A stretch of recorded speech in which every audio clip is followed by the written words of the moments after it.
Bismillahirrahmanirrahim. Hi and welcome to everyone. In this video you will learn key features of blockchain technology. Let's start. Blockchain technology comes with the several key features that contribute to its uniqueness and widespread applicability. जो blockchain technology है इस वक्त पूरी दुनिया के अंदर बहुत तेज़ी के साथ स्प्रेड हो रही है और पूरी दुनिया के लोग इसको डिप्लॉय कर रहे हैं, अडॉप्ट कर रहे हैं और इसके ऊपर डिफरेंट किस्म की एप्लीकेशंस जो हैं वो डेवलपमेंट हो रही है। इसको फ्यूचर ऑफ इंटरनेट भी कहा जाता है क्योंकि जो अभी आप टेक्नोलॉजी यूज़ कर रहे हैं इंटरनेट के ऊपर वो वेब 2 की है और जो ब्लॉकचेन के ऊपर टेक्नोलॉजी डिप्लॉय होती है वो वेब 3 की है। और जो ये पूरी दुनिया के अंदर स्प्रेड हो रही है इतनी तेज़ी से साथ और उसको अडॉप्ट कर रहे हैं, उसके पीछे इसके कुछ यूनिक फीचर्स हैं। उन्हीं फीचर्स को हम लोग अभी डिस्कस करेंगे। जो इसका फर्स्ट और मेन की फीचर है वो है इसकी decentralisation. Blockchain always decentralisation network के ऊपर रन होती है। यहाँ पे आप देख सकते हैं इसकी डिफरेंट नोड्स हैं। नोड्स मीन इसके डिफरेंट कंप्यूटर्स हैं।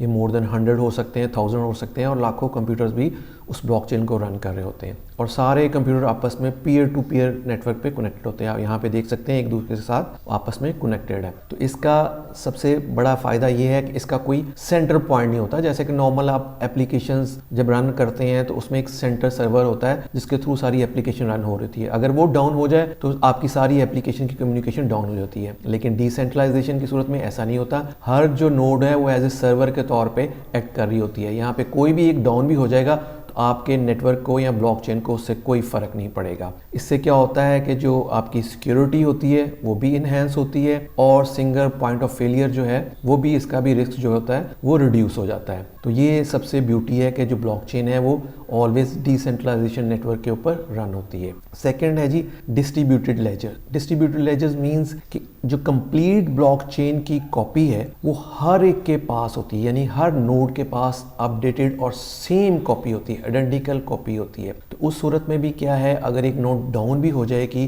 तो वो अगेन जब अप होगी तो वो सेम कॉपी उसके जो नियरेस्ट नोड होगी उससे ले लेगी। तो कंप्लीट जो डेटाबेस इसके ऊपर रन हो रहा है वो डिस्ट्रीब्यूटेड है, यानी कि हर एक के पास इसकी कॉपी है।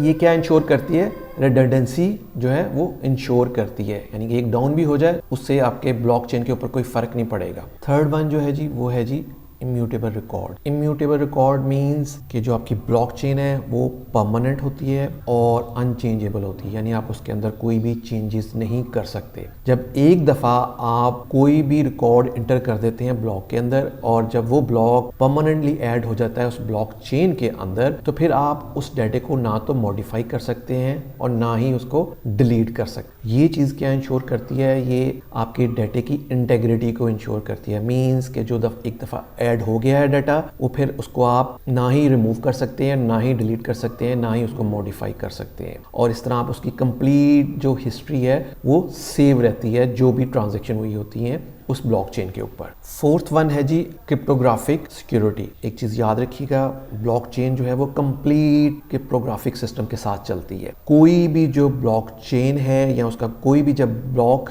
आप उसको ऐड करते हैं वो कंप्लीटली सिक्योर होता है through cryptography. Means hashing technology को यूज़ करते हुए वो आपके पूरे डाटे को सिक्योर करता है और आपकी कंप्लीट ब्लॉकचेन जो है वो क्रिप्टोग्राफी के थ्रू ही सिक्योर होती है। इसके अंदर डिफरेंट कॉन्सेप्ट हैं, पब्लिक और प्राइवेट की का भी कॉन्सेप्ट है, लेकिन ब्लॉकचेन जो है वो सारी की सारी थ्रू हैशिंग एल्गोरिदम के थ्रू सिक्योर होती है। नेक्स्ट है जी ट्रांसपेरेंसी। ट्रांसपेरेंसी, जितनी भी आपकी ब्लॉकचेन है उसके ऊपर जितनी भी ट्रांजैक्शन हुई है या जितना भी डाटा का रिकॉर्ड है वो ट्रांसपेरेंट होता है क्योंकि उसकी कंप्लीट डेटाबेस की कॉपी हर नोड के पास होती है। तो कोई भी बंदा उसको ओपन करके उसको चेक कर सकता है उसकी कंप्लीट हिस्ट्री को। मींस इसका कंप्लीट जो डाटा है वो पब्लिकली एक्सेसिबल होता है, इसलिए इसको हम लोग कहते हैं इसके अंदर कंप्लीट ट्रांसपेरेंसी होती है। नेक्स्ट जो है जी वो है कंसेंसस मैकेनिज्म। कंसेंसस मैकेनिज्म की जो टेक्निक है वो ये इंश्योर करती है जितनी भी उसकी नोड्स होती हैं ब्लॉकचेन का जो पार्ट होती हैं, जब भी आप कोई ब्लॉक ऐड करने लगते हैं उस ब्लॉकचेन के अंदर तो वो ये इंश्योर करते हैं और सारे एग्री करते हैं और उसको वैलिडेट करते हैं कि जो भी इंफॉर्मेशन उस ब्लॉक के अंदर ऐड की गई है वो एक्यूरेट है, उसके अंदर कोई रॉन्ग इन्फॉर्मेशन नहीं है। जब वो सारे एग्री कर लेते हैं तभी उस ब्लॉक को ऐड किया जाता है उस चेन के अंदर। इसको हम लोग कंसेंसस मैकेनिज्म कहते हैं। इस वक्त डिफरेंट किस्म के मैकेनिज्म्स हैं कंसेंसस के, जिसमें प्रूफ ऑफ वर्क है जो कि बिटकॉइन के अंदर यूज़ हो रहा होता है, और इसी तरह एथेरियम के अंदर प्रूफ ऑफ स्टेक का कंसेंसस मैकेनिज्म है जो यूज़ हो रहा होता है। नेक्स्ट है जी एप्लीकेशन ऑफ ब्लॉकचेन्स। आप डिफरेंट किस्म की एप्लीकेशन डिज़ाइन कर सकते हैं, लाइक हेल्थ केयर की एप्लीकेशन बना सकते हैं, वोटिंग का मैकेनिज्म ऐड कर सकते हैं, रियल एस्टेट का मींस कौन सी आप प्रॉपर्टी रेंट पे दे रहे हैं, सेल कर रहे हैं, इस तरह डिजिटल आईडीज़ हैं जिसके अंदर आईडी कार्ड्स हैं, पासपोर्ट्स की इंफॉर्मेशन है, फिर इंटरनेट ऑफ थिंग्स का जो डाटा है उसको रिकॉर्ड कर सकते हैं। डिफरेंट किस्म की आप एप्लीकेशन डिज़ाइन कर सकते हैं और डिज़ाइन करके उसको फिर उसको ब्लॉकचेन का पार्ट बना सकते हैं, ताकि आप अपना भी जितना भी उस एप्लीकेशन के अंदर कोई रिकॉर्ड मेंटेन करना चाहते हैं वो आप उस ब्लॉकचेन के अंदर उसको मेंटेन कर सकते हैं। नेक्स्ट जो है जी वो है जी स्मार्ट कॉन्ट्रैक्ट। कुछ ब्लॉकचेन्स जो हैं वो स्मार्ट कॉन्ट्रैक्ट को सपोर्ट करती हैं, मींस के जो ब्लॉकचेन के ऊपर ऑलरेडी जो भी चीज़ें चल रही होती हैं, अगर आप उससे हट के कोई चीज़ उसके अंदर ऐड करना चाहते हैं तो फिर आप स्मार्ट कॉन्ट्रैक्ट्स को यूज़ करते हैं। Smart contract basically self executing contract होता है, यानी कोड होता है जिसके अंदर दो पार्टीज़ आपस में कुछ टर्म्स तय करती हैं। जब वो टर्म्स मीट हो जाती हैं तो ये कॉन्ट्रैक्ट जो है ऑटोमेटिकली एग्जीक्यूट हो जाता है। लाइक फॉर एग्जांपल, अगर आप कोई अपनी एप्लीकेशन डिज़ाइन करते हैं और अपना कोई डेटाबेस बनाते हैं और उस डेटाबेस को भी आप उस ब्लॉकचेन के अंदर हुकअप करना चाहते हैं, यानी कि उसको डाटा को स्टोर करवाना चाहते हैं ब्लॉकचेन के ऊपर, फिर आप स्मार्ट कॉन्ट्रैक्ट का कोड लिखेंगे और उसको फिर आप उस एग्जिस्टिंग ब्लॉकचेन के साथ हुकअप करेंगे, देन ही आप अपनी एप्लीकेशन को उस ब्लॉकचेन के ऊपर रन कर सकते हैं। लाइक आप अपने कोई हेल्थ केयर का मैनेजमेंट सिस्टम बनाया है तो उसका जितना भी रिकॉर्ड होगा फिर वो थ्रू स्मार्ट कॉन्ट्रैक्ट ही उस ब्लॉकचेन के अंदर स्टोर होगा उसका complete data. This is called smart contracts. Next जो है जी वो है टोकनाइजेशन।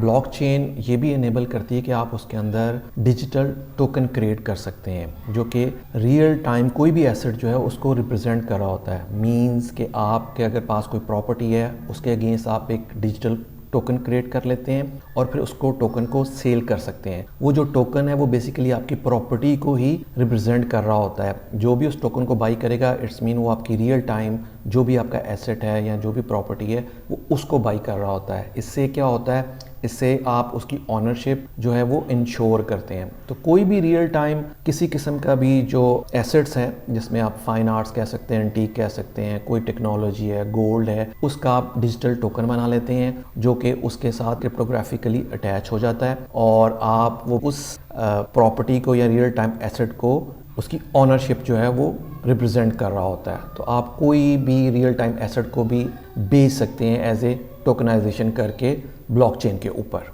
और जिस तरह आप उसको आगे बेचते जाएंगे तो उसकी ऑनरशिप भी चेंज होती जाएगी। जैसे आपने एक टोकन एक आदमी ने लिया है, फिर उसके बाद दूसरे ने लिया है, तो जिसके पास वो टोकन होगा वो बेसिकली उस प्रॉपर्टी का ही वो ऑनर होगा। तो इस तरह कंप्लीट हिस्ट्री भी बनती रहती है कि किस बंदे के पास पहले ये प्रॉपर्टी थी, उसके बाद किसके पास थी, किसके पास थी। और इस तरह कोई भी एसेट जो था वो किसके पास पहले था, उसके बाद किसके पास था, उसने कितने का बाई किया, नेक्स्ट टाइम किसने बाई किया, वो कंप्लीट उसका रिकॉर्ड जो है आप ब्लॉकचेन के अंदर स्टोर कर सकते हैं थ्रू टोकनाइजेशन। नेक्स्ट जो इसका फीचर है वो है जी अनोनिमिटी एंड सूडो अनोनिमिटी। इसके अंदर क्या होता है कि ब्लॉकचेन जो है वो सर्टेन लेवल की आपकी प्राइवेसी भी मेंटेन करती है। और ये किस तरह मेंटेन करती है, ये क्रिप्टोग्राफिक कीज के थ्रू मेंटेन करती है। एवरी रिकॉर्ड जो होता है, जो ट्रांजैक्शन होती है वो विजिबल होती है, उसको कोई भी दे सकता है। लेकिन जब आप उसके अंदर ऐड करते हैं तो आपके पास जो अपनी पब्लिक की होती है आप उसके थ्रू करते हैं, लेकिन वो जो होती है वो क्रिप्टोग्राफिक शो हो रही होती है। उसके पीछे बैकएंड पे कौन आदमी है ये किसी को पता नहीं चलेगा, लेकिन जितनी भी उसने ट्रांजैक्शन की होती है वो ट्रांसपेरेंट होती है। ये पता होता है कि इस पर्सन ने इसको बाई किया है, सेल किया है, वो सारी की सारी ट्रांजैक्शन का रिकॉर्ड होता है। लेकिन सर्टेन लेवल ऑफ प्राइवेसी उसके अंदर मेंटेन रहती है। मींस उसका ये नहीं पता चलता इसका एग्जैक्ट कौन मेन आदमी है। तो ब्लॉकचेन जो है वो प्राइवेसी भी आपको प्रोवाइड करती है कुछ सर्टेन लेवल पर। नेक्स्ट जो फीचर है वो बेसिकली इसका इंटरऑपरेबिलिटी है। मींस के अगर दो ब्लॉकचेन्स हैं वो आपस में भी कम्युनिकेशन कर सकती हैं, आपस में वो डाटा को शेयर कर सकती हैं और एक दूसरे के साथ एसेट्स को भी शेयर कर सकती है और एक दूसरे के साथ इंफॉर्मेशन भी शेयर कर सकती है। मोर देन वन ब्लॉकचेन आपस में भी एक दूसरे के साथ एक्सचेंज कर सकती है। जो अगर हम रियल टाइम में बात करें, जो सिनेरियो चल रहे हैं उसको हम लोग क्रॉस चेन ब्रिजेस भी कहते हैं, यानी कि थ्रू ब्रिजेस एक दूसरे के साथ आप अपने एसेट भी एक्सचेंज कर सकते हैं और डाटा शेयर कर सकते हैं। ये भी एक इसका की फीचर है ब्लॉकचेन का। नेक्स्ट जो इसका फीचर है वो जी है स्केलेबिलिटी। अभी तक जो कुछ ब्लॉकचेन है उसके अंदर स्टिल प्रॉब्लम है कि वो स्केलेबल नहीं है, लेकिन इसके अब सोल्यूशन आ चुके हैं। जो नॉर्मल ब्लॉकचेन है वो लेयर 1 के ऊपर काम कर रही होती है, तो उसके अगेंस्ट अब लेयर 2 के सोल्यूशन आ गए हैं। लेयर 2 मीन्स वो लेयर 1 के ऊपर, उसी ब्लॉकचेन के ऊपर एक और लेयर 2 की ब्लॉकचेन डेवलप हो जाती है, जिसके अंदर स्केलेबिलिटी की आप उसके प्रॉब्लम जो है वो सॉल्व कर लेते हैं। स्केलेबिलिटी क्या हो सकती है कि आपका जो ब्लॉक का साइज है हो सकता है वो 10 मिनट का हो, या कोई ट्रांजैक्शन लार्ज ट्रांजैक्शन है वो अगर उसको सपोर्ट नहीं करती, तो लेयर 2 के अंदर वो उन चीज़ों को आप सपोर्ट कर सकते हैं। आप उस ब्लॉक का साइज बड़ा कर सकते हैं, जिससे इसको जो ब्लॉकचेन है फर्दर भी स्केल कर सकते हैं और इन्हेंस कर सकते हैं उस ब्लॉकचेन को। I hope you learn various key features of blockchain technology. If you like this video, kindly share with your friends and please subscribe this channel. Thank you.